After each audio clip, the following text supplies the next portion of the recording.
तो महाराज समस्या, हर समस्या का समाधान है दुनिया में। ऐसी कोई समस्या नहीं जिसका समाधान ना हो। अब देखिए बड़े बड़े संत कहते हैं, अब आप वो ट्रीटमेंट करवाने जाओ, क्या कहते हैं ना, क्रोध रोकने वाली जो क्लासेस होती है, हेल्थ मैनेजमेंट, एंगर मैनेजमेंट, ये आप जाते हैं उसमें बहुत समय लग जाता है। मैं आसान सा तरीका बताती हूँ आपको। बड़े बड़े संत कहते हैं, पहले से कहते आ रहे हैं, और ये केवल आपके क्रोध को नहीं रोकेगा। इसमें दो चीजें होती है, वहां तो चलिए सिर्फ क्रोध रोकते हैं, ये सिर्फ क्रोध नहीं रोकेगा, जो आपको क्रोध दिला रहा है ना उसे क्रोध आ जाएगा। जब भी आपको कोई क्रोध दिलाए, क्रोध कैसे आता है, झगड़ा हो रहा है, वो आपसे कुछ ऐसी बातें कह रहा है कि आपको क्रोध आ जाता है, उसके सामने धीरे धीरे नहीं जोर जोर से कहने लग जाना, राधे राधे राधे राधे राधे राधे राधे राधे राधे राधे राधे राधे राधे राधे। पहली चीज तो आपका क्रोध जाएगा, और आप जितनी जोर से कह रहे हैं तो आप कहने का मतलब है कि मुझे क्रोध आ ही नहीं रहा, तुम कुछ भी कहो, तो सामने वाले को क्रोध आ जाता है कि कैसा, इसे तो फर्क ही नहीं पड़ता। तो क्या कहेंगे आप, इतने से कहने से क्रोध नहीं जाने वाला, कहना पड़ेगा बार बार राधे राधे राधे राधे। हाँ, एक बार कोशिश करके देखिए, और सच्ची बात है ये, क्रोध जाता है पर जोर जोर, मन में नहीं, जोर जोर से कहना। तो महाराज महादेव जी कहते हैं कि चलो ठीक है, मुझसे गलती हुई, मृत्यु दंड नहीं दे सकता पर बंदी तो बना सकता हूं, मैं उसे बंदी बनाकर रखूंगा। वेदव्यास जी ने कहा, अहो भाग्य उसके, अरे बड़े बड़े ज्ञानी जन वर्षों तपस्या करते हैं, तब जाके किसी किसी को आपकी केवल एक झलक प्राप्त होती है, और इसके ऐसे भाग्य है कि जन्म लेते ही ये पूरे जीवन भर आपके साथ रहेगा। ये कोई साधारण बालक तो है नहीं। महादेव जी ने कहा, अच्छी बात है, मैं 1 वर्ष की समाधि लेकर यहीं बैठता हूं, 1 वर्ष में बालक बाहर आ जाएगा, उसे मैं लेकर चला जाऊंगा। अब गर्भ के अंदर वो शुक बालक भी बातें सुन रहा था।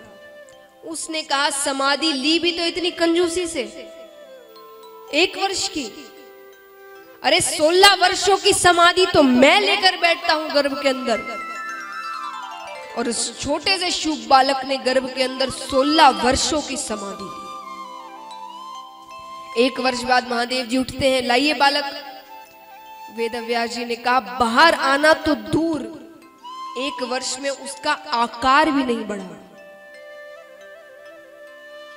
मेरी धर्मपत्नी को तकलीफ हो रही है, आप उसे क्षमा कर दें। जैसे मैंने कहा, ब्राह्मण देवताओं की बातें जो देवता है वो भी नहीं मना करते। महादेव जी ने कहा, ठीक है, आपके कहने पर मैं उसे क्षमा करता हूं, पर फिर भी 15.5 वर्ष तक वो शुक बालक गर्भ के अंदर बैठा रहता है।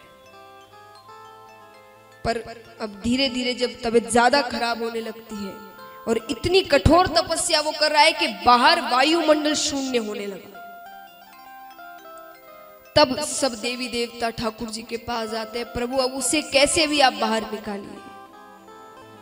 ठाकुर जी नीचे आते हैं, गर्भ के बाहर से उससे बातें कर रहे हैं, उससे कहते हैं, तुम बाहर क्यों नहीं आते, ये दुनिया बहुत सुंदर है, यहाँ जो रहने वाले उनसे पूछो कितनी सुंदर दुनिया है। शुक बालक ने कहा, मुझे पता है, इसीलिए नहीं आ रहा, ये दुनिया इतनी सुंदर है कि यहां आकर लोग आपको भूल जाते हैं, ऐसी दुनिया में आकर क्या करना है। ठाकुर जी ने कहा, पर तुम्हारे कारण ब्रह्माणी को तकलीफ हो रही है, ब्राह्मणी को, तुम्हें बाहर आना ही पड़ेगा। शुक बालक ने कहा, एक शर्त पर आऊंगा, आप अपनी मोह माया रोक दीजिए। ठाकुर जी ने कहा, वो मैं नहीं रोक सकता। तो बोले, मैं अंदर ही ठीक हूं।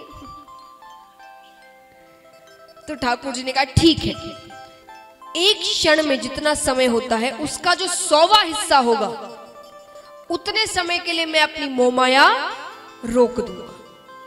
शुक बालक ने कहा, ठीक है, पर अब जब मैं कहूं तभी रोकना।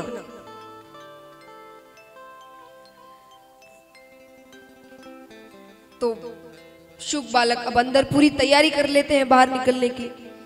ठाकुर जी से कहते हैं कि अब आप अपनी मोह माया रोक दीजिए। और यहाँ मोह माया रोकते ही गर्भ से श्री सुखदेव मुनि महाराज निकलते हैं। बोलिए सुखदेव जी महाराज की। तो महाराज इस प्रकार इनके अवतार की कथा है।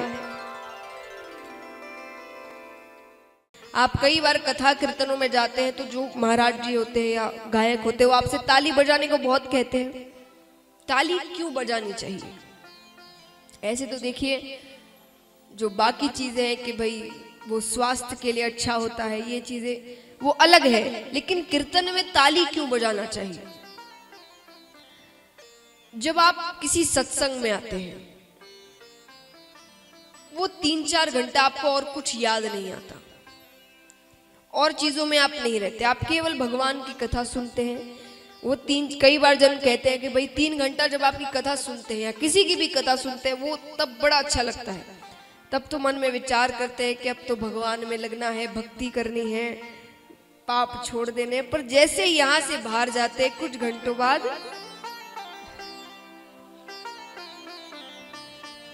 तो ऐसा क्यों होता है कथा में? क्योंकि आप जब सत्संग में जाते हैं ना तब जीव और ब्रह्म का मिलन होता है, आपका ठाकुर जी से मिलन होता है। तब वो कुछ देर के लिए आप संसार को भूल जाते हैं। लेकिन ऐसा नहीं है कि मिलन तुरंत हो जाता है, कई चीजें बीच में आती है। जो मोह माया रूपी जीव जंतु है, भोग विलास, ये सारी चीजें बीच में आती है, आपको ठाकुर जी से मिलने से रोकती है। तो ये ताली बजाने से वो सारी चीजें दूर भाग जाती है, आलस चला जाता है। अब बैठे बैठे बैठे रहेंगे तो आलस आएगा, ताली बजाते रहेंगे तो जोश रहेगा, तो आलस नहीं आता। और कई बार आसपास भी ऐसे लोग बैठ जाते हैं जो खुद तो कथा सुनते नहीं, दूसरों को भी सुनने नहीं देते। हर थोड़ी देर में पानी लेंगे आप, सुपारी लेंगे आप, सौंफ लेंगे आप, कितनी अच्छी कथा हो रही है, अरे इनको तो हम जानते हैं, ये तो हमारे पास, अरे कथा तो सुनने दो। अब खाली बैठे रहोगे तो वो आकर बात करेंगे ना, ताली बजाते रहेंगे, जोश में रहेंगे, भक्ति में रहेंगे तो वो आपसे कुछ कहेंगे नहीं। इसलिए ताली बजानी चाहिए। ताली यानी जब जंगल में सिंह गर्जना करते हैं तो सारे जानवर भाग जाते हैं, वैसे ही कीर्तन में जो मोह माया रूपी जानवर पशु रहते हैं तो तालियों की गर्जना होती है ना तो वो सब भाग जाते हैं। फिर ठाकुर जी से आपका मिलन आसानी से हो जाता है, इसीलिए ताली बजानी चाहिए। तो महाराज अब पूरी कथा में बजाना, एक बार का पूरा कोटा मत पूरा करो।